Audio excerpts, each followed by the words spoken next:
You ever wonder if history is just a big loop? Well, what if I told you that a 2,400-year-old book might be predicting the future of a nation right now? Seriously, in Book 8 of the Republic, the ancient Greek philosopher Plato laid out this incredibly specific roadmap for how democracy can just crumble into tyranny. So let's dive into this, because this ancient warning might be playing out right before our very eyes. Okay, so at the absolute center of Plato's whole theory is this figure he calls the protector. Now, this isn't just any old politician, not by a long shot. A protector is a very specific kind of leader who pops up when people feel totally left behind. You know, when they need a champion to shield them from a system that they see as corrupt and just not for them. And that, right there, brings us to the big question. With Imran Khan's imprisonment, are we literally watching a chapter from Plato's playbook unfold in Pakistan today? Could this ancient idea actually be the key to understanding this incredibly high-stakes political drama? All right, first things first, we have to understand what creates a protector to begin with. And Plato, well, he gives us a pretty specific recipe. And get this, it doesn't start with politics, it starts with your wallet.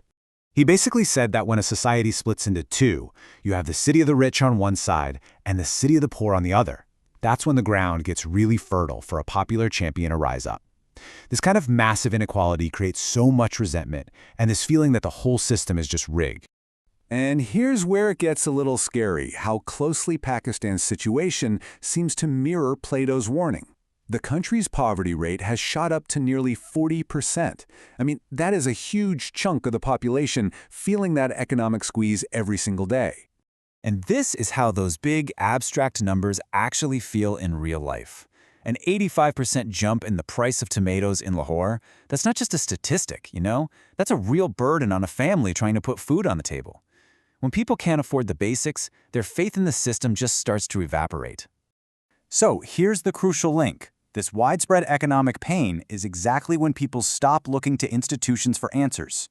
Instead, they start looking for one single, powerful voice they believe will protect them. And for millions in Pakistan, that voice became Imran Khan. But this is where Plato's theory takes a much darker turn. The rise of a protector almost always leads to a head-on collision with the state, a fight that can change this popular champion into something else entirely. Plato makes this really critical distinction. The protector starts out as a shield, right? But he warns that if the state tries to crush this person through legal battles, persecution, you name it, the protector is forced to become what he calls a wolf, a much more aggressive figure who literally has to attack just to survive. And you can see the modern-day version of what Plato was talking about. The state has used laws like Section 144 to ban public protests, they've rolled out massive internet blackouts, and of course, they've put Khan behind bars. For his supporters, these aren't just legal procedures, these are the bars of a cage being built around their leader. And this adds a deeply personal, really urgent layer to the whole conflict. Reports about Khan's health getting worse in prison, that he's lost most of the vision in one eye, it changes how people see his incarceration. It stops being just a legal process. For his followers, it looks like persecution. It proves to them that the state has become the bad guy. So this brings us to the endgame that Plato warned us about. Once a society gets caught in this protector versus the state battle, it enters what you could call a political death loop. And there are two very, very grim ways out. Plato lays out two paths from here, and it's a classic catch-22. Path 1, the state wins and crushes the protector. The result? A tyranny of the elite, where nobody can speak out. Path 2, the protector wins, but in order to stay in power, has to rule with an iron fist, leading to a tyranny of the strong man. Plato's tragic warning is that both roads can end up in the exact same place: tyranny. This quote from Plato himself just hits so hard. It perfectly captures this tragic idea.